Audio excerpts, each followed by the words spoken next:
سامعین محترم، السلام علیکم ورحمۃ اللہ تعالی وبرکاتہ۔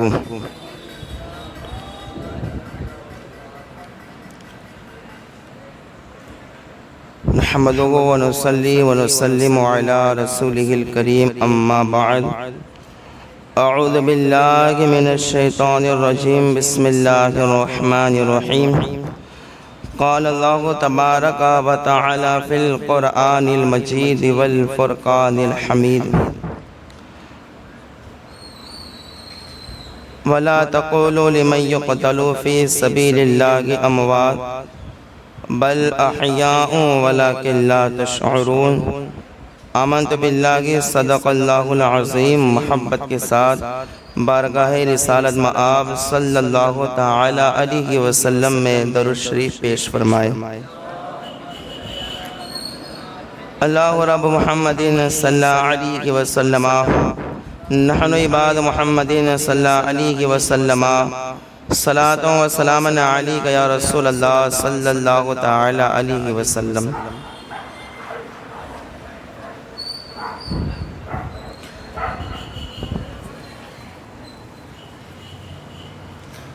شاعر کہتا ہے، آقا کے نواسے نے مصلی نہ چھوڑا، آقا کے نواسے نے مصلی نہ چھوڑا، سر تن سے جدا ہو گیا مگر سجدہ نہ چھوڑا۔ شعر کو اس طریقے سے ہے کہ آقا کے نواسے نے مصلی نہیں چھوڑا، سر تن سے جدا ہو گیا سجدہ نہیں چھوڑا، گھر لٹ گیا خیمے کو جلایا گیا لیکن، گھر لٹ گیا خیمے کو جلایا گیا لیکن، زینب نے کسی حال میں پردہ نہیں چھوڑا، زینب نے کسی حال میں پردہ نہیں چھوڑا۔ اور شاعر کہتا ہے کہ رن میں چلا گئے ابن علی سب کو لیے ساتھ، رن میں چلا گئے ابن علی سب کو لیے ساتھ، 6 ماہ کے اصغر کو بھی تنہا نہیں چھوڑا، 6 ماہ کے اصغر کو بھی تنہا نہیں چھوڑا۔ محبت کے ساتھ درود شریف پیش فرمائے۔ اللہ رب محمد صلی اللہ علیہ وسلم، نحن عباد محمد صلی اللہ علیہ وسلم۔ میرے اعلیٰ حضرت ارشاد فرماتے گئے، امید کرتا ہوں آپ کو بھی یہ شعر یاد ہوگا۔ اعلیٰ حضرت فرماتے ہیں، کیا بات رضا اس چمنستان کرم کی۔ اعلیٰ حضرت فرماتے ہیں، کیا بات رضا اس چمنستان کرم کی، زہرا ہے کلی جس میں حسین اور حسن پھول، زہرا ہے کلی جس میں حسین اور حسن پھول۔ آپ نے کل کی گفتگو میں سماعت کیا تھا کہ امام حسین رضی اللہ تعالی عنہ کربلا کے زمین پر تشریف فرما ہو چکے۔ امام حسین کربلا میں آ گئے۔ جب امام حسین کربلا میں آئے تو اس وقت محرم کا دوسرا چاند تھا۔ کتنے محرم تھی؟ محرم کا کون سا چاند تھا؟ 2 محرم کو امام حسین رضی اللہ تعالیٰ میدان کربلا میں اتر گئے۔ جب امام حسین کربلا پہنچے، روایتوں میں علماء سیر لکھتے گئے کہ اس وقت کربلا کے میدان میں ایک سخت آندھی چلی، تیز آندھی چلی، اور جب آندھی چلی تو حضرت زینب جو امام حسین رضی اللہ تعالی عنہ کی سگی بہن گئے، حضرت زینب نے کہا کہ اے میرے بھائی، یہ سخت آندھی چلی گئے، یہ ماحول، یہ منظر دیکھ کر یہاں دہشت ہونے لگی گئی، یہاں ہمارا رکنا مناسب نہیں گئے، تو اے میرے بھائی اب تھوڑے اور آگے سفر کر لے، اس میدان میں اس چٹیل جگہ پر رہنا مناسب نہیں گئے، ہم آگے سفر کریں۔ امام حسین فرماتے کہ بہن زینب، یہی ہماری آخری منزل ہے، ہم اس سے آگے نہیں جا سکتے گے، صبح قیامت تک یہی ہماری قیام گاہ رہے گی، اسی جگہ ہم رہیں گے، ہم یہاں سے آگے نہیں جا سکتے۔ یہ کربلا گے، اور یہ وہ کربلا گے جس کے بارے میں میرے آقا نے بہت پہلے ارشاد فرما دیا تھا۔ اور ایک روایت میں یہ آیا کہ جب حضرت زینب نے کہا کہ ہم تھوڑا آگے سفر کریں، تو امام حسین نے فرمایا کہ بہن زینب، یہ کربلا کے میدان میرے لیے اجنبی میدان نہیں ہے، یہ میرے لیے نیا میدان نہیں ہے، ہم کربلا کے میدان سے گزر چکے گے۔ امام حسین نے کیا فرمایا؟ کربلا کے میدان سے ہم گزر چکے گے، کہا کہ ہمارے لیے کوئی انجان میدان نہیں ہے۔ کہا کہ جب جنگ صفین کے لیے جا رہے تھے تو اس وقت ہم اپنے والد محترم حضرت علی کے ساتھ تھے، میرے بڑے بھائی امام حسن بھی تھے، میں بھی تھا، میرے والد بھی تھے، جنگ صفین کے لیے جا رہے تھے۔ جب یہی جگہ آئی کربلا، یہی میدان، حضرت علی نے فرمایا یہاں پر سواریوں کو روک دو۔ کہا کہ اس مقام پر میرے والد اتر گئے، آپ نے آرام کیا۔ آپ فرماتے ہیں کہ میرے والد کا سر جو ہے وہ امام حسن کی گود میں تھا، اور جو ان کے قدم مبارک ہیں وہ میری گود میں تھے۔ کہا میں قدم دبا رہا تھا، تھوڑی دیر کے بعد حضرت علی بیدار ہوئے، آنکھیں اشک بہہ گئیں۔ میں نے عرض کیا ابا حضور آپ کیوں رو رہے گے، آنکھیں کیوں اشک بہہ گئے؟ کہا کہ حضرت علی فرماتے ہیں کہ امام حسین فرماتے ہیں کہ میرے والد نے اس وقت جواب دیا کہ میں یہاں آرام کر رہا تھا کہ تو میں نے دیکھا کہ یہاں کربلا کے میدان میں خون کی ندیاں جاری ہیں، خون کی ندیاں بہہ رہی ہیں، اور اس خون کی ندی میں اے میرے بیٹے حسین تم ڈوبنے والوں کی مانند ہو، ڈوبنے والوں کی طرح ہو۔ امام حسین فرماتے بہن زینب صرف اتنا نہیں بلکہ اس وقت میرے والد محترم کھڑے ہو گئے اور کربلا کے میدان میں نشان لگانے لگے، ایک نشان لگایا، دو نشان لگائے، تین نشان، چار نشان۔ تو میرے والد سے پوچھا ابا حضور یہ نشان کس چیز کے گئے؟ میرے والد نے فرمایا کہ بیٹے حسین یہاں پر اہل بیت کا خیمہ لگے گا، یہاں پر تمہاری سواریاں اترے گی، یا عباس علم بردار کو شہید کیا جائے گا، یا علی اکبر کو شہید کیا جائے گا، یا علی اصغر کے حلق پر تیر لگے گا، اور یہ وہ جگہ ہے کہ بیٹے یہاں پر تمہیں بھی شہید کر دیا جائے گا، یہ تمہاری شہادت گاہ ہے۔ تو امام حسین نے فرمایا بہن زینب یہ کربلا کی جگہ اور میدان کربلا ہمارے لیے اجنبی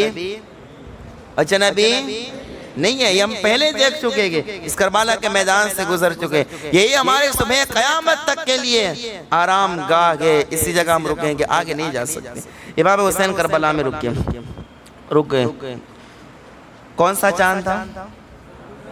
زور سے دوسرا چاند تھا۔ امام حسین کربلا میں ٹھہرے گئے۔ اب جب امام حسین کربلا کے میدان میں اترے نا تو تاریخ میں ملتا ہے کہ اس وقت ایران میں بغاوت چل گئی تھی، تو ابن زیاد نے عمرو بن سعد کو 4000 کا لشکر لے کر ایران بھیجا، اور رے کی حکومت کا پروانہ لکھ دیا کہ جاؤ ایران پہنچو اور وہاں پر کامیاب ہو، اس کے بعد واپس آؤ، تمہارے لیے رے کی حکومت ہے، تمہارے رے کی حکومت کا پروانہ لکھ دیا گیا۔ اب جو ہے عمرو بن سعد جو ہے وہ 4000 کا لشکر لے کر ایران کی طرف نکلا۔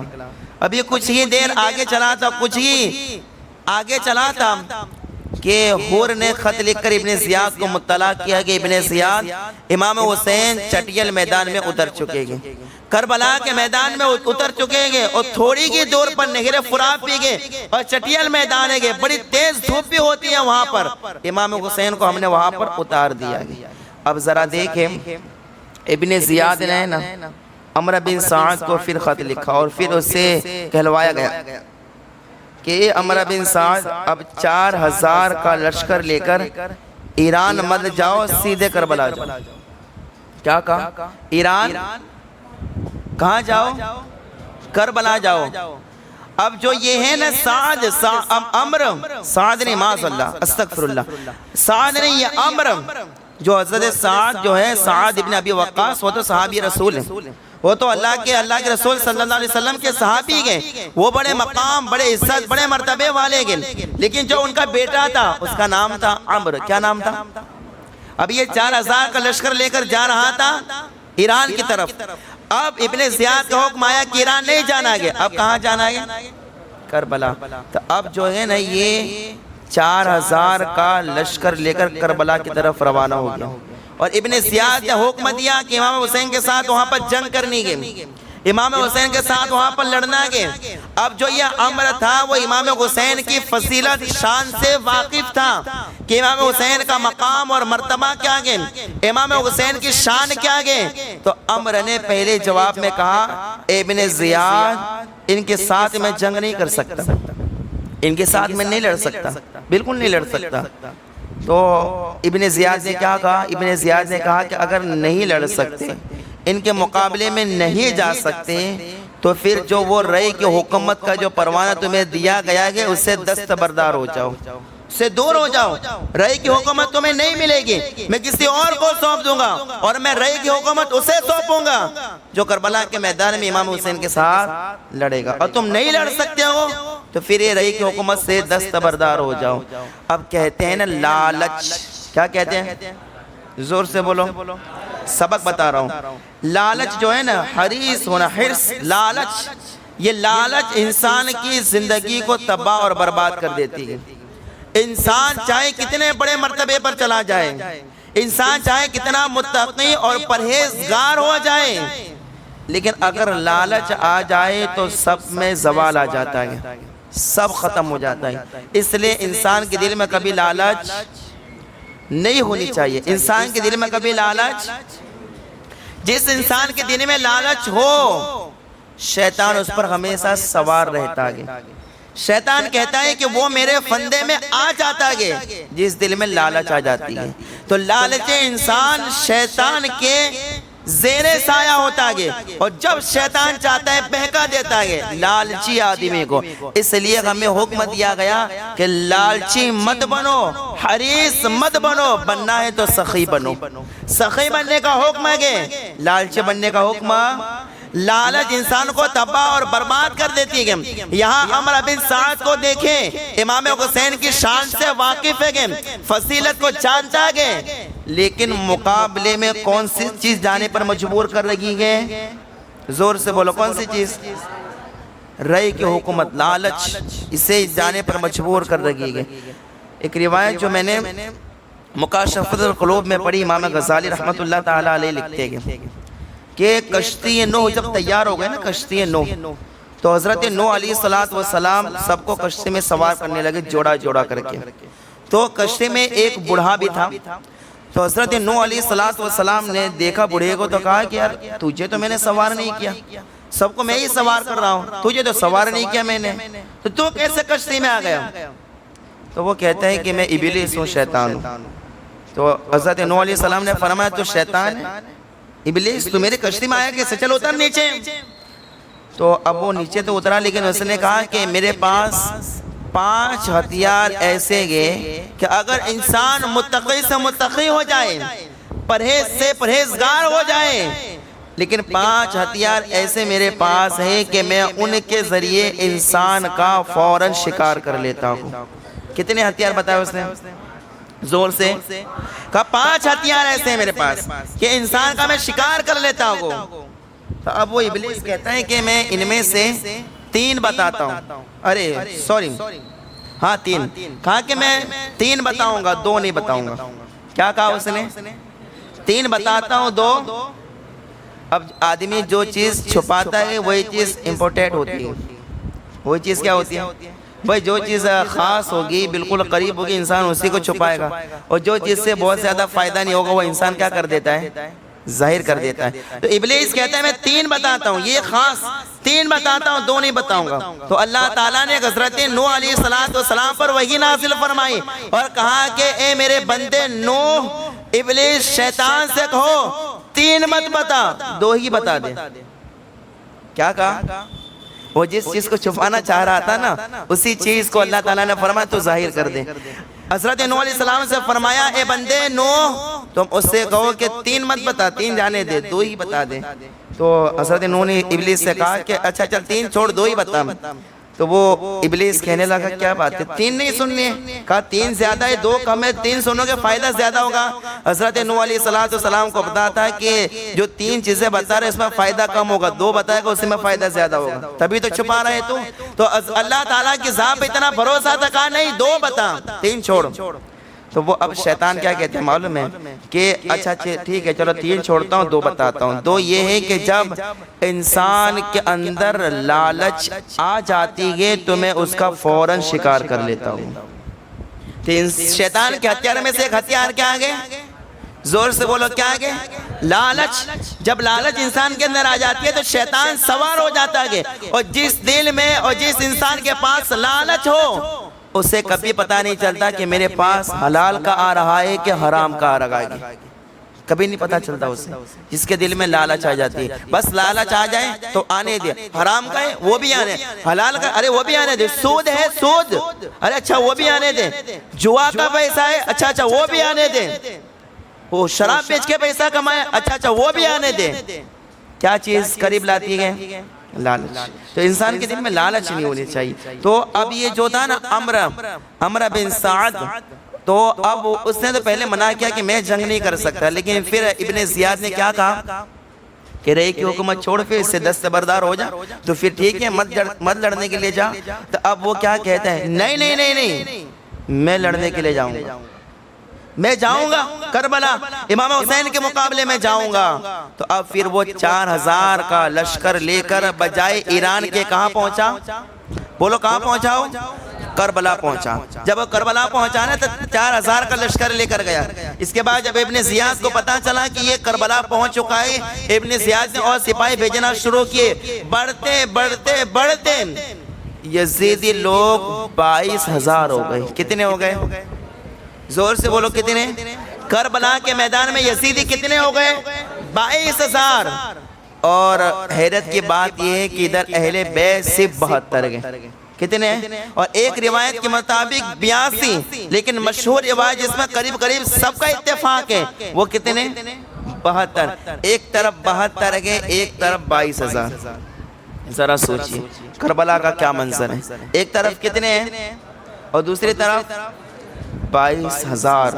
جب عمرو بن سعد میدان کربلا میں اترا آیا سپاہیوں کو لے کر، تو اس نے ایک آدمی کو، اب دیکھیں جو لوگ کہتے ہیں کہ امام حسین تو کربلا میں جنگ کرنے کے لیے گئے تھے، لیکن جب کم آدمی تھے تو امام حسین جنگ نہیں کر پائے، شکست کھائے اور شہید ہو گئے۔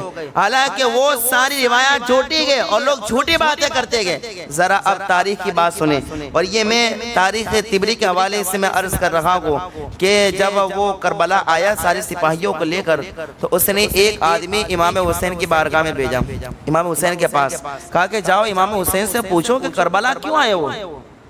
کس نے بھیجا آدمی؟ عمرو بن سعد نے، کہا کہ جاؤ امام حسین سے پوچھو کربلا کیوں آئے گئے؟ تو جب وہ آدمی امام حسین کے پاس آیا اور آ کر کہنے لگا کہ آپ کربلا کیوں آئے ہیں؟ اے نواز رسول، اے حیدر کرار کے صاحبزادی، آپ کربلا کیوں اترے گئے؟ تو امام حسین نے کیا فرمایا؟ اب جو لوگ کہتے لڑنے کے لیے آئے تھے وہ ذرا امام حسین کا جواب دے کے جو تاریخ میں ذکر کیا گیا ہے، تاریخ میں تحریر کیا گیا ہے۔ امام حسین رضی اللہ تعالیٰ نے فرمایا کہ اے ذرا بات غور سے سن، ہمیں تو خطوط لکھے گئے تھے، ہم سے محبت کے وعدے کیے گئے تھے، کوفہ والوں نے خطوط لکھ کر مجھے یہاں بلایا، جب انہوں نے خطوط لکھے ہیں تو میں آیا ہوں اپنی مرضی سے، انہوں نے خطوط لکھ کر مجھے بلایا ہے، کہا کہ اگر میرا آنا پسند نہیں ہے تو میں چلا جاتا ہوں، اور اگر آنا پسند ہے تو پھر مجھے کوفہ لے چلو۔ یہ کس نے فرمایا؟ امام کس نے فرمایا بھائی؟ اب مجھے بتاؤ لڑنے کے لیے آئے ہوتے تو جو سپاہی کہنے کے لیے آیا تھا اسی کو مار دیتے کہ نہیں مار دیتے؟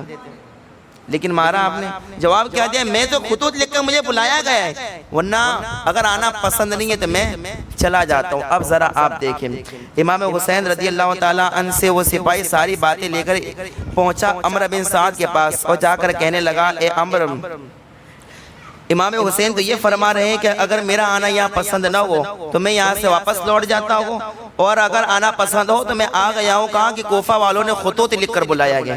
یہ امام حسین کا جواب ہے۔ تو عمرو بن سعد کہتا ہے یہ تو بڑی اچھی بات ہو گئی، وہ جنگ کرنے نہیں آئے گے، اور ابن زیاد نے مجھے جنگ کرنے کے لیے بھیجا ہے۔ کہا بڑی اچھی بات ہے۔ تو اس نے اپنے بات اور امام حسین کی پوری بات لکھ کر ایک خط بنایا اور ابن زیاد کو دربار میں بھیجا۔ کہا ابن زیاد کو پہنچا دو۔ ابن زیاد نے وہ خط پڑھا۔ خط پڑھنے کے بعد ابن زیاد کیا کہتا ہے؟ ابن زیاد کہتا ہے کہ اے عمرو بن سعد، امام حسین سے یہ کہو کہ اگر وہ یزید کے بیعت کر لیتے ہیں تو ٹھیک ہے، اس کے بعد ہم جو مناسب سمجھیں گے وہ کریں گے، اگر وہ بیعت نہیں کرتے گے پھر ان کے ساتھ جنگ کرو۔ تو عمرو بن سعد سمجھ گیا کہ یہ ابن زیاد صلح نہیں چاہتا گے، لڑنا امام حسین نہیں چاہتے گے، لڑنا ابن زیاد چاہتا ہے۔ کون چاہتا ہے؟ ابن عبید اللہ نام ہے اس کا، عبید اللہ۔ ابن زیاد لڑنا چاہتا ہے۔ امام حسین نے تو یہ کہا تھا، لیکن جواب ریپلائی یہ آیا ہے اس کا کہ وہ یزید کی بیعت کر لے، اور امام حسین یزید سے کبھی بیعت کر سکتے ہیں؟ یزید کے سامنے سر جھکا سکتے ہیں؟ عمرو بن سعد کو پتا تھا۔ تو اب دیکھیں اس کے بعد امام حسین نے خود ایک آدمی بھیجا، اور ایک آدمی بھیجنے کے بعد کہا کہ جاؤ عمرو بن سعد سے کہو کہ نواز رسول تم سے بات کرنا چاہتے ہیں، تم سے ملاقات کرنا چاہتے ہیں۔ اب امام حسین کے ایک شخص امام حسین کی طرف سے آئے، عمرو بن سعد کو کہا کہ امام حسین بات کرنا چاہتے ہیں۔ کہا ٹھیک ہے چلیے بات کر لیتے ہیں۔ تو اب یہ جو ہے عمرو بن سعد 20 آدمیوں کو لے کر، اور امام حسین بھی 20 آدمیوں کو لے کر پہنچے، ایک جگہ جمع ہوئے۔ تو امام حسین نے اپنے ساتھیوں سے فرمایا تھوڑے دور ہو جاؤ۔ عمرو بن سعد نے بھی اپنے آدمیوں سے کہا کہ دور ہو جاؤ، اور امام حسین اور عمرو بن سعد دونوں ایک جگہ بیٹھ گئے اور آپس میں گفتگو کرنے لگے۔ کربلا کے میدان ہی میں آپس میں گفتگو کرنے لگے۔ تو کافی دیر تک گفتگو ہوئی۔ اس کے بعد امام حسین رضی اللہ تعالیٰ نے کربلا کے میدان میں جو کہتے ہیں لڑنے گئے تھے، اب ذرا دیکھیں جب عمرو بن سعد اور امام حسین کی آپس میں گفتگو ہوئی، اس وقت امام حسین نے عمرو بن سعد سے کیا کہا؟ عمرو بن سعد سے امام حسین نے فرمایا اے عمرو میری بات دھیان سے سونا، کافی دیر تک ہماری بات چیت ہوتے رہی ہے، لیکن آخر میں تم سے 3 باتیں کہتا ہوں، 3 باتوں میں سے کوئی ایک بات میرے حق میں قبول کر لو، بہتر رہے گا۔ امام حسین فرماتے ہیں عمرو بن سعد پہلی بات یہ ہے کہ میں جہاں سے آیا ہوں وہی مجھے واپس بھیج دیا جائے۔ بتاؤ ایسا جملہ لڑنے والا کہے گا کہ صلح کرنے والا کہے گا؟ ظاہر سی بات لڑنے والا یہ بات کہے گا؟ نہیں کہے گا۔ لیکن امام حسین لڑنے نہیں آئے تھے، سمجھ آ رہی ہے بات؟ امام حسین کربلا میں لڑنے نہیں آئے تھے۔ یہ الگ بات ہے کہ شہادت اس جگہ لکھی تھی تو کربلا پہنچ گئے، لیکن جو لوگ امام حسین رضی اللہ تعالیٰ عنہ کی طرف نسبت کرتے ہو کہتے ہیں کہ نہیں نہیں نہیں نہیں نہیں اہل بیت کو لڑنے کا بڑا شوق ہے تو لڑنے آئے تھے، وہ بات سچ نہیں بولتے، وہ بات کیا بولتے گے؟ وہ جھوٹی باتیں بولتے گے۔ تو اب امام حسین نے عمرو بن سعد سے کہا کہ دیکھیے میں پہلی بات یہ ہے کہ میں جہاں سے آیا ہوں مجھے وہاں واپس بھیج دیا جائے۔ اس کے بعد آپ نے فرمایا میری دوسری بات یہ ہے کہ مجھے کسی سرحدی مقام پر لے چلو، میں وہیں رہ کر وقت گزار لوں گا۔ کسی سرحدی مقام پر مجھے لے چلو، یہ چٹیل میدان سے سرحدی مقام پر، وہیں اپنا وقت گزار لوں گا۔ اور پھر امام حسین نے فرمایا تیسری بات یہ کہ مجھے سیدھا یزید کے پاس دمشق کی طرف جانے دو، اطمینان کے لیے تم بھی میرے پیچھے پیچھے چل سکتے ہو، میں یزید کے پاس جا کر اس سے براہ راست اپنا معاملہ طے کر لوں گا، جیسے میرے بھائی حسن نے امیر معاویہ کے ساتھ طے کر لیا تھا۔ کہا کہ یہ 3 باتیں گئے، یا تو میں جہاں سے آیا واپس چلے جانے دو، دوسری بات کہ کسی سرحدی مقام پر مجھے لے چلو، یا تو پھر ڈائریکٹ مجھے یزید کے پاس لے چلو، میں اس سے بات چیت کر لیتا ہوں۔ یہ 3 باتیں آپ نے رکھی۔ اب عمرو بن سعد نے یہ 3 باتیں جب سنی نا تو اس نے کیا کیا؟ خط بنایا اس کا اور ابن زیاد کے پاس بھیجا۔ ابن زیاد کیونکہ اب معاملہ سلجھا ہوا لگ رہا تھا، ادھر عمرو بن سعد بھی سمجھ گیا، ادھر امام حسین نے یہ 3 باتوں میں سے کہا کہ ایک بات کو میرے حق میں قبول کر لو، منظور کر لو۔ تو اب اس نے خط بنا کے ابن زیاد کے دربار میں بھیجا۔ ابن زیاد نے جب یہ پورا خط پڑھا، پورا خط پڑھنے کے بعد ابن زیاد پڑھ کر کہتا ہے جب یہ خط پڑھا امام حسین کی یہ 3 باتیں سنی تو ابن زیاد عبید اللہ ابن زیاد کیا کہتا ہے؟ ابن زیاد کہتا ہے کہ یہ تحریر ایسے شخص کی گئے جو اپنے امیر کا خیر خواہ اور اپنی قوم کا شفیق ہے، اچھا میں نے یہ منظور کر لیا۔ ادھر عمرو بن سعد نے بھی منظور کر لیا اور ادھر دربار میں ابن زیاد نے بھی کیا کر لیا۔ اب بتاؤ لڑائی کا معاملہ ختم ہونے کے قریب ہے کہ نہیں ہے؟ ابن زیاد نے جو یہ لشکر بھیجا تو وہ بھی کیا کہتا ہے؟ میں نے منظور کر لیا۔ عمرو بن سعد بھی کہتا ہے میں نے منظور کر لیا۔ اور امام حسین نے کافی دیر گفتگو کرنے کے بعد یہ تین باتیں رکھی۔ آپ مجھے بتاؤ کہ یہ معاملہ سلجھنے والا تھا کہ نہیں؟ معاملہ سلجھنے والے کے قریب قریب ہو گیا کہ بھئی معاملہ سلجھ جائے گا، لیکن آپ ذرا دیکھیں، لیکن ایک بدبخت، ایک لعین، ایک شیطان، ابلیس کا قریبی جسے شمر لعین کہتے ہیں، اس کا نام شمر ذل جوشن ہے، لیکن یہ لعنتی ہے اس لیے اس کے نام کے بعد ہی شمر لعین کہا جاتا ہے۔ شمر لعین نے ابن زیاد کو کہا اے ابن زیاد یہ کیا کر رہے گو؟ تم یہ منظور کر رہے گو، قبول کر رہے گو؟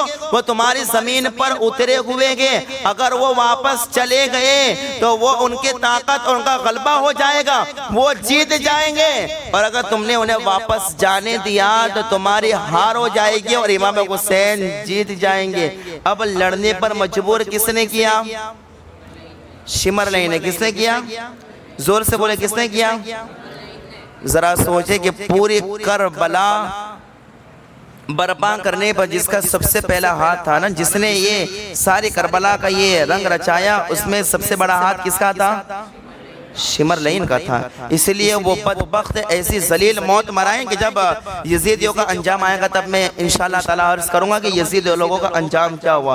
اس میں سے خصوصاً یہ شمر لعین کا نام یاد رکھیے گا کہ شمر لعین کی موت کس طرح سے ہوتی ہے، جو اس طریقے سے اہل بیت نبوت کے بارے میں ابن زیاد کو اور دیگر لوگوں کو بھڑکا رکھا گیا۔ اب ذرا دیکھیں کہ وہ ابن زیاد سے کہتا ہے کہ تیرا جیسا بہادر آدمی اگر قبول کر لے گا تو اب تو ظاہر سی بات ہے ان کی طاقت، ان کا غلبہ ہو جائے گا، وہ جیت جائیں گے تو ہار جائے گا۔ اب جب ابن زیاد تو پہلے ہی سے بدبخت تھا اور وہ تو دنیاوی لالچ کے اندر پہلے ہی سے آ چکا تھا، یزید کا چیلا تھا، اس نے کیا کیا؟ یہ شمر لعین کی بات کو مان لیا، اور شمر لعین کی بات کو ماننے کے بعد کہتا ہے تم نے بڑا اچھا مشورہ دیا اور تم نے بڑی ٹھیک بات کہی۔ اس کے بعد ابن زیاد نے خط لکھا عمرو بن سعد کو کہ اے عمرو بن سعد، تمہیں میں نے صلح کرنے کے لیے نہیں بھیجا، تم نے میں نے گفتگو کرنے کے لیے نہیں بھیجا، میں نے تم نے اس لیے بھیجا یا تو مقابلہ کرو یا تو یزید سے بیعت کر لے، تمہیں اس لیے بھیجا ہے، اور تم بات کرتے ہو صلح کی۔ تو یہ ابن زیاد نے اس طریقے سے خط لکھا اور شمر لعین سے کہا اے شمر لعین یہ خط پہنچا دو عمرو بن سعد کو، اور خط میں یہ بھی لکھا تھا کہ اگر عمرو بن سعد جنگ نہ کر سکے تو پورا لشکر جو گے وہ شمر لعین کے حوالے کر دو، وہ امام حسین کے ساتھ جنگ کر لیں گے۔ اب ظاہر سی بات ہے جب یہ خط لے کر آیا نا، تو یہ جب خط لے کر نکلنے لگا تو اس وقت جاتے جاتے ابن زیاد نے زبانی اس سے کہا کہ اے شمر اگر عمرو بن سعد بات کو مان لے تو ٹھیک ہے، ورنہ تم بھی اس کی گردن کو کاٹ دینا، تم اسے بھی مان دینا اگر وہ تمہاری بات نہ مانے، میری بات نہ مانے تو۔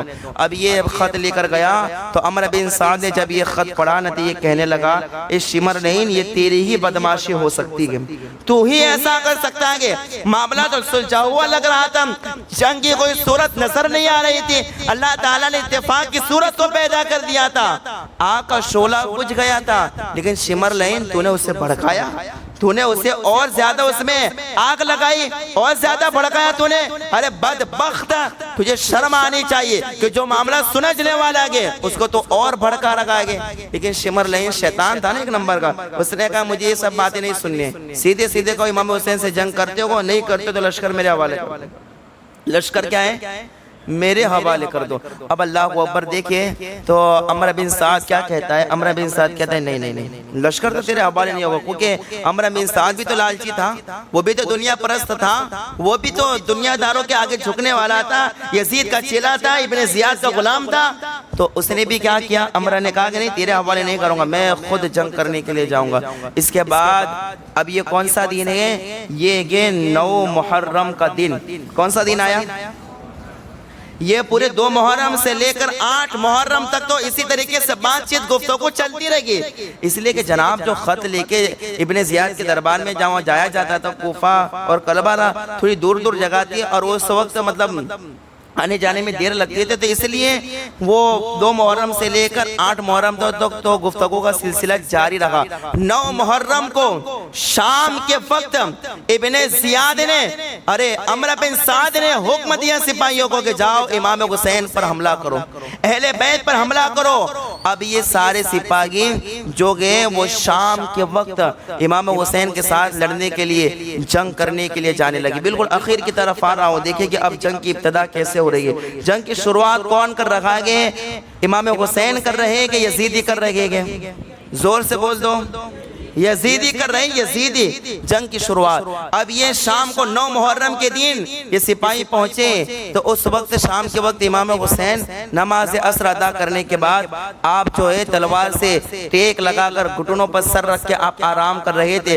حضرت زینب نے فوج کے آنے کی آواز سنی، پردے کے اندر آئی اور آپ نے اپنے بھائی امام حسین سے کہا کہ بھائی ایک آواز آ رہی ہے، فوجیوں کی آواز آ رہی ہے، کسی لشکر کی، لگتا ہے دشمن حملہ کرنے کے لیے آ رہے گے۔ امام حسین رضی اللہ تعالیٰ عنہ نے حضرت عباس سے کہا اے عباس جاؤ دیکھو باہر کون آیا گے، ابھی حملہ کرنے کا کیا مطلب ہے، کہ ابھی کیوں حملہ کرنا چاہتے گے؟ اللہ اکبر۔ اب بات دھیان سے سنو، غور سے سنو کہ جب وہ پورے سپاہی جب وہ سپاہی آئے تو حضرت عباس گئے اور جا کر سپاہیوں سے کہا ابھی شام کے وقت کیوں آئے ہو؟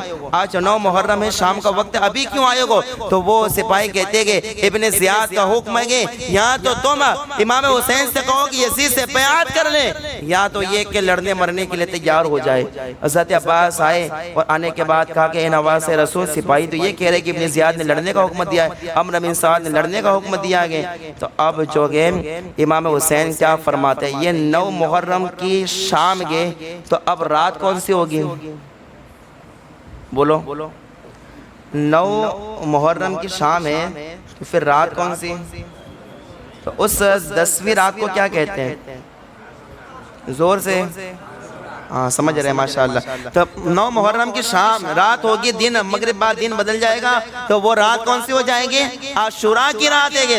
اب امام حسین فرما رہے گے اے عباس جاؤ اور ان یزیدیوں سے کہو کہ آج کی رات مہلت دے دیں، آج کی رات گزر جانے دو، کل صبح 10 محرم کے دن تم جس طرح سے چاہو گے ہمیں میدان میں پاؤ گے، ہمیں بھاگتا ہوا نہیں، ہمیں سامنے آپ پاؤ گے، ہم بھاگیں گے نہیں، دور نہیں جائیں گے، کربلا میں رہیں گے، لیکن آج کی رات گزار لینے دو۔ کیوں؟